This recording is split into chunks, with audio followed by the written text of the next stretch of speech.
ज्योति है वही जीवन है। शरीर में जो ज्योति है वही जीवन है। अब ज्योति क्या है? यहाँ से शुरुआत होती है ज्योतिर्लिंग की। वही हमारे शरीर में चेतना के रूप में विद्यमान है। अच्छा, सत्य क्या है? हमने इस शरीर और संसार को सत्य मान लिया, जबकि यह सत्य नहीं है। सत्य क्या है? आत्मा, जिसको हम भूल गए हैं, परमात्मा। सत्य ही शिव है, शिव ही सुंदर है, वही मैं हूं, मैं वही हूं।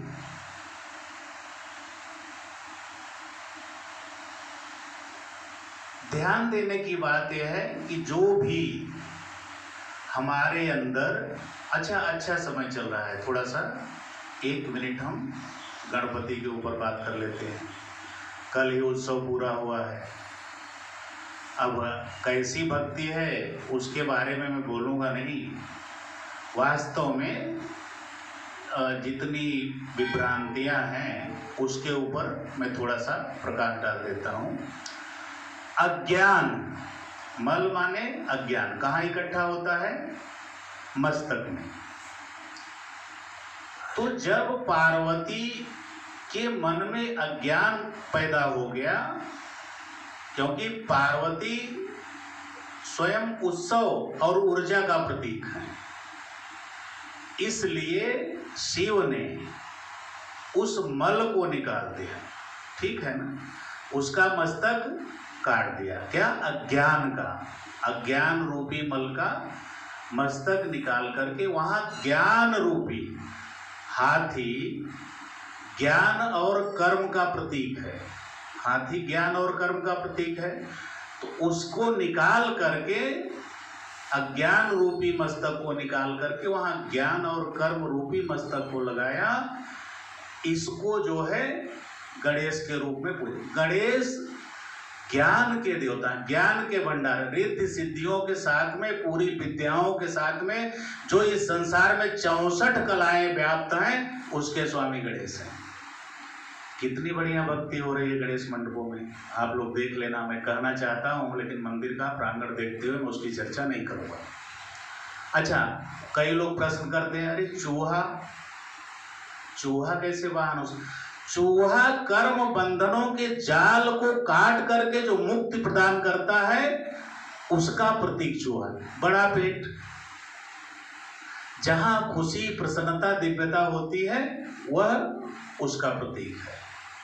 तो इतने बड़े देव को, सूर्य कोटि समप्रभ, जो करोड़ों सूर्य के समकक्ष जिनका प्रकाश है, ठीक है, आप लोग देखना कैसी भक्ति चल रही है। इसीलिए हम धर्म से विमुख होते जा रहे हैं। फिर आते हैं असली सब्जेक्ट पे, ज्योतिर्लिंग। ज्योतिर्लिंग 12 ज्योतिर्लिंग है, सबको पता है। 10 महाविद्या है, वह भी शिव जी के रूप में ही, शिव जी के रूप में ही देवियों को प्राप्त हुई, जो आज 10 महाविद्या के रूप में हम जानते हैं। इस सब टॉपिक पे विस्तृत चर्चा के लिए अभी समय है नहीं, तो हम आते हैं मूल स्वरूप ज्योतिर्लिंग।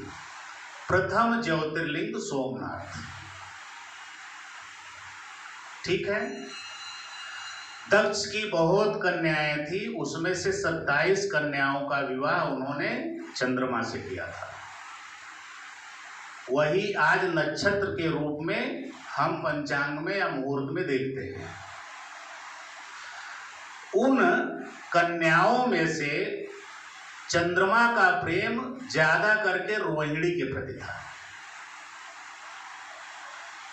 इसलिए दक्ष ने उनको समझाया कि आपके लिए सभी समान है, आपको सबका उचित सम्मान देना चाहिए। लेकिन चंद्रमा को ये बात मान्य नहीं हुई। तीसरी बार समझाने के बाद दक्ष ने उनको श्राप दिया कि तुम्हारा क्षय हो जाए। उसके बाद अब चंद्रमा का क्षय हो गया। उन्होंने जो देवताओं से विनती की, चूंकि शॉर्ट में बताना इसलिए मैं बहुत फास्ट मेन पॉइंट पर ही चर्चा करूंगा। तब महामृत्युंजय मंत्र के द्वारा वहां सोमनाथ में विशेष जगह है, वो स्थान का बहुत प्रभाव है, वहां पर उन्होंने तपस्या करी महामृत्युंजय मंत्र के द्वारा।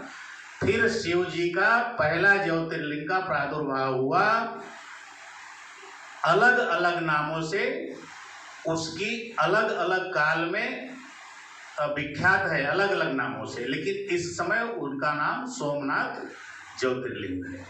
उनके आशीर्वाद से उन्होंने बोला कि श्राप से तो आपको मुक्ति नहीं मिलेगी, लेकिन फिर भी आप प्रकाशित रहोगे। इसीलिए चंद्रमा का 15 दिन क्षय होता है और 15 दिन बढ़ोतरी होती है, 14 दिन।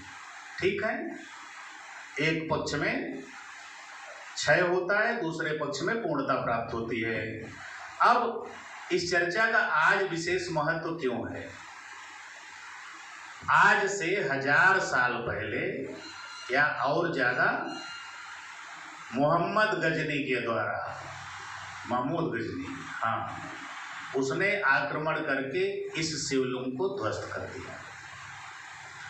उस समय वहां के कुछ अग्निहोत्री ब्राह्मण उस शिवलिंग के टुकड़ों को लेकर के कहाँ चले गए? तमिलनाडु।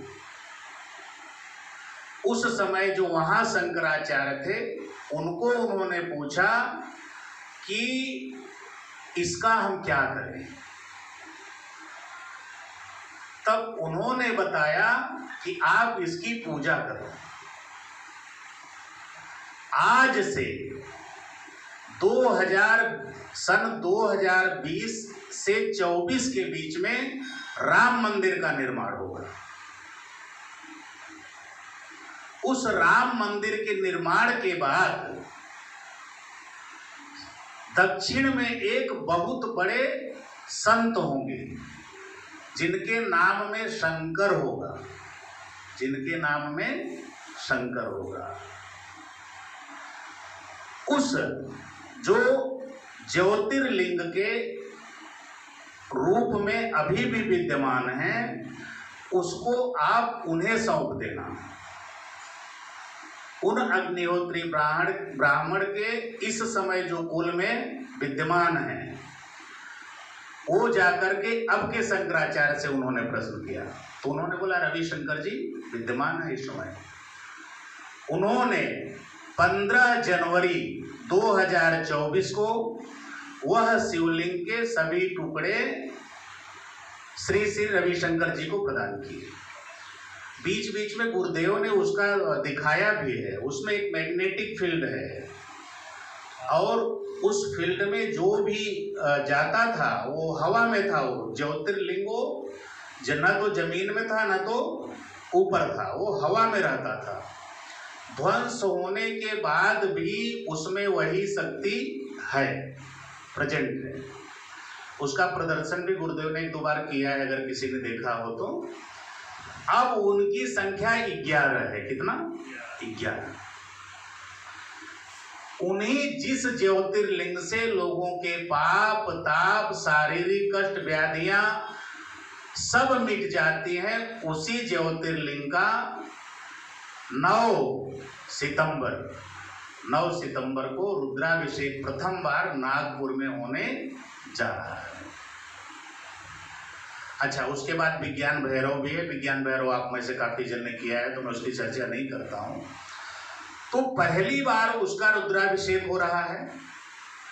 जो फल चंद्रमा को उस प्रथम ज्योतिर्लिंग की तपस्या के द्वारा प्राप्त हुआ था, आप समझिए उसी शक्ति का, उसी परम परमेश्वर का रुद्राभिषेक होने जा रहा है, वो भी किसके द्वारा, जिसे हम सद्गुरु कह सकते हैं।